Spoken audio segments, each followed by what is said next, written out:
Love Combs, otherwise known as Puff Daddy, is a rapper, producer, and business mogul who founded the hip hop label giant Bad Boy Records and helping launch the careers of artists such as the Notorious B.I.G., Mary J. Blige, and Usher.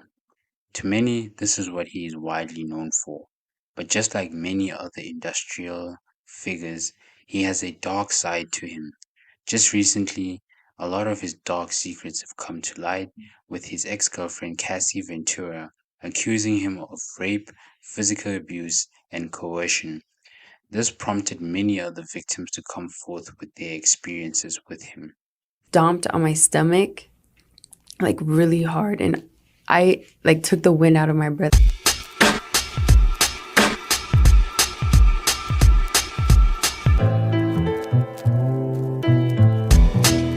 I couldn't breathe, and he kept hitting me, and I was like pleading to him, like, can you stop?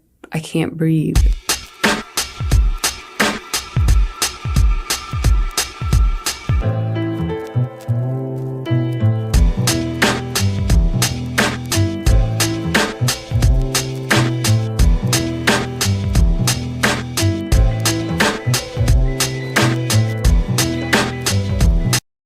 Come forth with their experiences with him.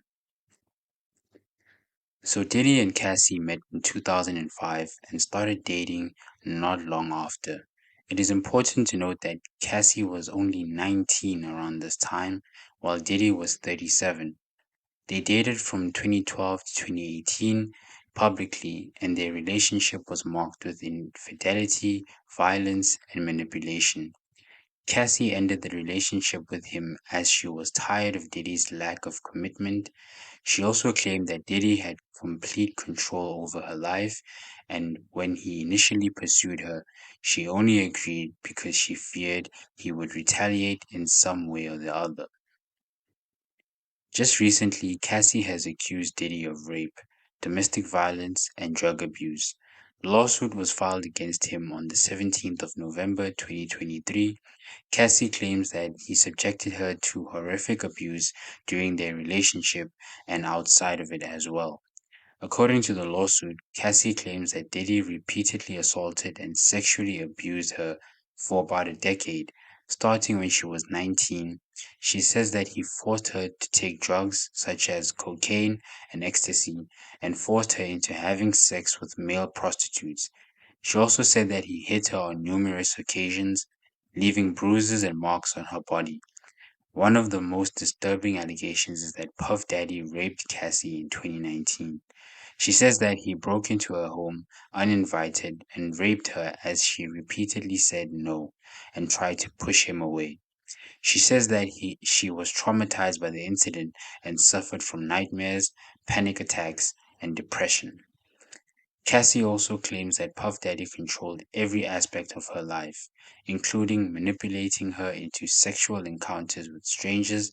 She says that he paid for her car, housing, clothing, and other expenses. She says that he isolated her from her friends and family and threatened to harm them if she ever left him or spoke out against him. Cassie's lawsuit is not the first against Puff Daddy. He has faced several other lawsuits in recent years from different women who accused him of sexual misconduct or assault. Days after settling his lawsuit with Cassie, Diddy was accused of sexual assault in a lawsuit filed in the Manhattan Supreme Court. According to the court document, a woman by the name Joy Dickerson Neal accused Diddy of drugging her when she was a college student at Syracuse University in 1991. Attorneys for Dickerson Neal claimed she was the victim of revenge porn after Diddy recorded the incident and showed the tape to others in the music industry. Diddy has also denied these claims, claiming she fabricated the story. Crazy enough, that same day, Diddy was accused of sexual assault by a third woman, Jane Doe, allegedly saying that Diddy and singer-songwriter Aaron Hall took turns raping her and her friend in New York City more than 30 years ago. Diddy and his team denied these These are just few of the other cases that have been opened against him, as on December 6, 2023, Diddy was accused of sex trafficking and gang rape by a fourth woman. As expected, the post reads, Sean Diddy Combs has stepped down from his position as chairman of Revolt. While Mr. Combs has previously had no operation or day-to-day role in the business, this decision helps to ensure that Revolt remains steadfastly focused on our mission to create meaningful content for the culture and amplify the voices of all Black people throughout this country and the African diaspora. Our focus has always been one that reflects our commitment to the collective journey of revolt, one that is not driven by any individual, but by the shared efforts and values of our entire team on behalf of advancing, elevating, and championing our culture, and that continues significant impact and damage on Puff Daddy's career, whether positive or negative. It is possible that he will be able to overcome this challenge and continue to make music and business deals. However, it is also possible that he will suffer from the scandal and struggle to regain his status and influence in the industry.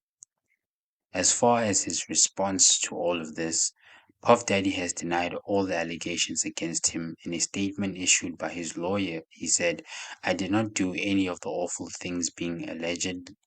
These are lies told by people who are looking for money or fame or attention. I have never harmed anyone physically or emotionally or financially. I have always treated my partners with respect and dignity. Recently, he also shared a statement on his Instagram account stating, Enough is enough. For the last couple of weeks, I have sat silently and watched people try to assassinate my character, destroy my reputation and my legacy. Sickening allegations have been made against me by individuals for a quick payday. Let me be absolutely clear. I did not do any of the awful things being alleged.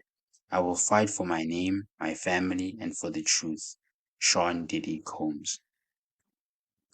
Well, my opinion on this whole thing and whole situation is I actually believe that he may have done it, but again, like I'm saying, this is my opinion, as this is not the first or not even the smallest thing that Diddy has been accused of, or even altercation that he's been involved in.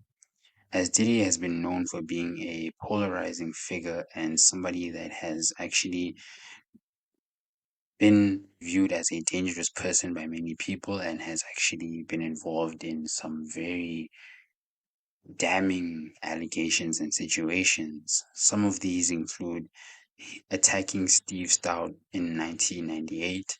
As in 1998, Combs and two other men attacked Steve Stout after the music executive, then Nas's manager, earnestly sent MTV a version of Combs and Nas's Hate Me Now music video, which contains scenes depicting Combs as Jesus Christ being crucified.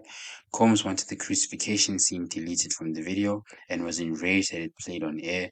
Stout says that Combs and two men barged into his New York City office and attacked him with a champagne bottle.